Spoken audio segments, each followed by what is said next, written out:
Estamos de volta ao vivo com Ver Mais e olha, hoje já tem muita gente dizendo que janeiro está terminando, demorando para terminar, né? Ainda vem o carnaval e depois vem a Páscoa. E sempre, todo ano tem aquela dúvida, né? Que dia que vai cair a Páscoa? Todo ano muda. Mas e se esse feriado começar a ser celebrado somente, sempre no mesmo dia? Qual a sua opinião? O Papa Francisco já falou sobre o tema e está debatendo, promovendo esse debate junto à igreja. Vou chamar o Micael Melo para trazer mais informações para saber se efetivamente a Páscoa pode ter uma data fixa a partir daqui para frente, né? Boa tarde, Mica. Boa tarde, Keltrin. Boa tarde para você que está acompanhando Vai Mais nessa segunda-feira.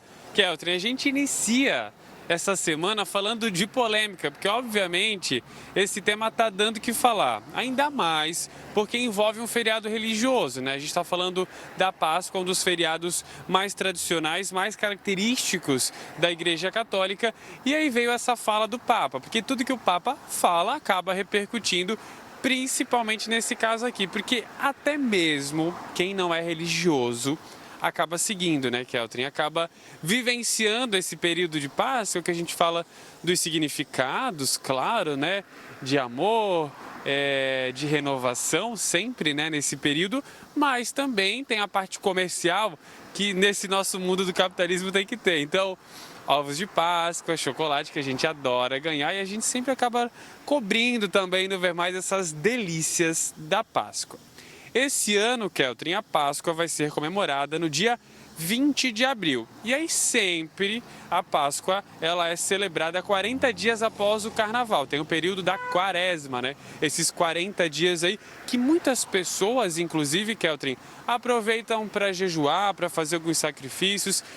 Quando quer alcançar algum objetivo, essas pessoas acabam abdicando de algumas coisas, né? A gente tem uma amiga, Keltrin, aqui da nossa NDTV, que ela fica sem beber álcool durante a Quaresma para alcançar algumas conquistas. Olha, ficar 40 dias sem álcool é difícil para quem está acostumado, mas a dona Keltrin já aboliu o álcool da vida dela. E aí, o que chega a essa discussão, eu estou aqui só pontuando aqui essas informações para falar dessa discussão.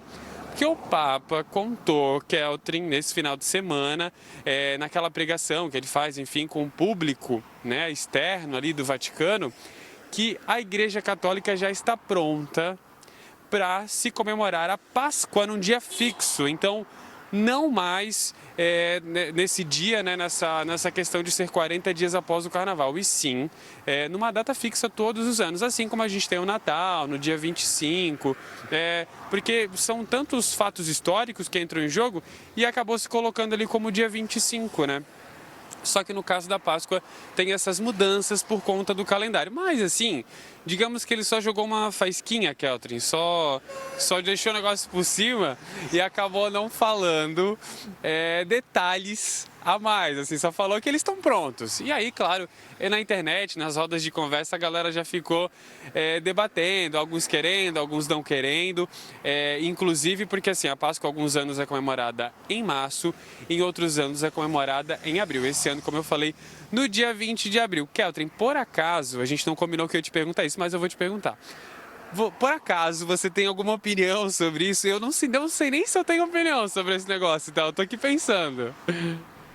Bem, para a gente poder se programar, eu digo a gente e os outros, porque nós trabalhamos da mesma forma, independente do feriado, né? A gente acaba sempre trabalhando. Mas, pensando que se tornou uma data também muito comercial, o pessoal costuma viajar, enfim, fazer planos, eu acho que seria interessante ter uma data fixa para comemoração. É como você colocou, depende do ano também, né? Ano bissexto acaba mudando bastante aí a questão da data. Essa é a minha opinião, que também está bem mal fundamentada. A gente não teve nem muito tempo para refletir sobre isso. Agora, deixa eu te perguntar, porque ontem nós fomos acordados com a notícia do capotamento do ônibus. Todo mundo ficou muito preocupado, porque a gente sabe que a Serra Dona Francisca já foi palco de inúmeros acidentes trágicos. Então, imagina chegar essa notícia do tombamento de um ônibus. Todo mundo ficou apavorado. E aí, você foi convocado para essa missão, né? Eu quero saber como é que foi também para você ir lá fazer essa cobertura. Olha, Keltrin, foi bem desafiador, eu diria para você, porque eu estou acostumado com esse tipo de conteúdo, esse tipo de pauta que a gente faz aqui no Ver Mais, que são assuntos leves, são matérias positivas em que eu consigo sorrir, a gente consegue conversar aqui, eu e você, nessa nossa janelinha das nossas fofoquinhas. Mas, Keltrin, quando são assuntos mais sérios, aí claro que eu não estou tão habituado, então foi desafiador. Eu confesso para você que no domingo eu não estava pretendendo acordar cedo, porque eu tinha trabalhado no sábado o dia inteiro, estava com o Magdiel, que está aqui na câmera, inclusive. A gente estava gravando uma matéria de turismo na Vigorelli, fomos até a Vila da Glória também. Local que você esteve, né, Keltrin, no final de semana. E aí, né, foi meu dia de trabalho ali e tal, e no domingo... logo cedo, enfim, o acidente aconteceu às 7h30 da manhã, não tinha ninguém ali no momento, né? Não estava designado nenhuma equipe de manhã, naquele momento, no domingo. Então, se precisava de alguém, né? Precisava tirar alguém ali para ir até o local. E aí, por acaso, eu acho que tem coisas que elas acontecem porque tem que acontecer. Eu acordei e aí eu, né, acordei cedo, acordei acho que era umas 8 horas, e aí eu olhei o celular. E aí eu vi que tinha ligação, né, da Milena, que é a nossa editora-chefe aqui, enfim, pedindo esse auxílio. E aí quando eu abri o celular eu vi o que tinha acontecido. E quando eu vi que tinha um acidente, infelizmente a gente é levado a pensar o pior, né? Porque tomba um ônibus com mais de 40 pessoas, com mais de 40 passageiros.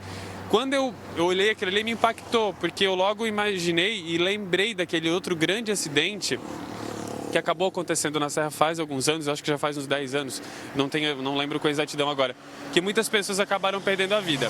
Então, quando eu me deparei com aquilo ali, eu imaginei, eu acho que é algo parecido. Então, eu saí de casa correndo o mais rápido que eu pude para ir até a TV, ainda bem que eu moro muito próximo da emissora.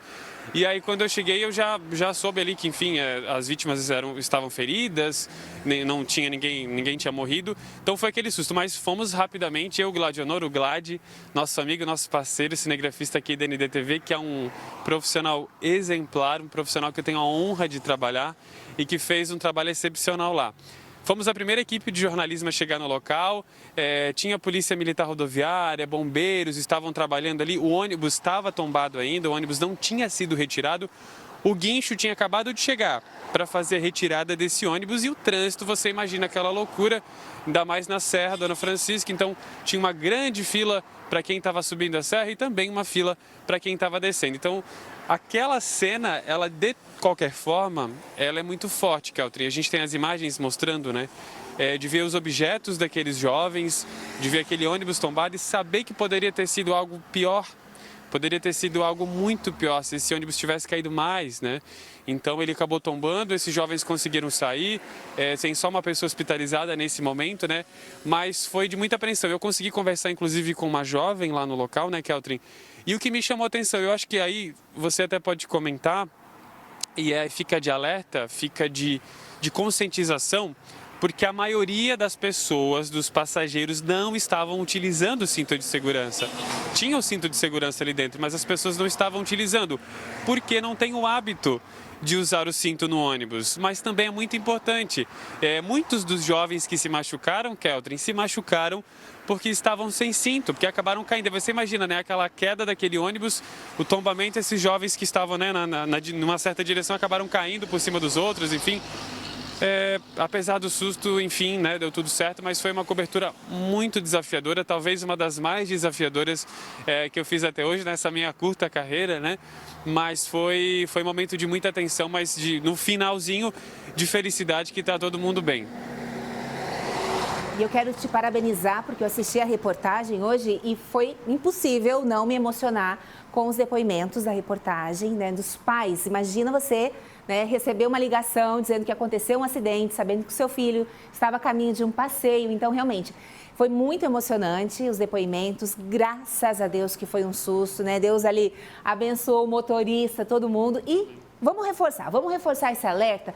Porque a gente não tem essa cultura realmente de usar cinto de segurança em ônibus, né? A gente tem uma falsa segurança de estabilidade, que é um veículo grande. a gente senta. Eu digo isso porque também, inúmeras vezes, já embarquei e não usei cinto. Mas fica esse alerta, então, né? Pelo menos você vai estar protegido, a gente sabe que as malas, as mochilas ficam soltas, né? Então, assim, diante de uma frenagem mais forte ou mesmo de um acidente, o cinto de segurança é imprescindível. Então, Mica, parabéns pela reportagem, né? A tranquilidade que o GLAD nos passa também, como profissional, também ajuda muito a gente ter esse centramento na hora de fazer uma notícia, porque somos humanos, então não tem como ficar indiferente ou ficar frio diante do que está acontecendo. A gente está conversando bastante, mas eu quero no próximo Vivo voltar a falar lá sobre a Vigorelli, que aconteceu algo bem curioso, assim, uma coincidência bem bacana, mas daqui a pouco você volta e aí a gente pode conversar, tricotar um pouquinho mais, tá? Até já então.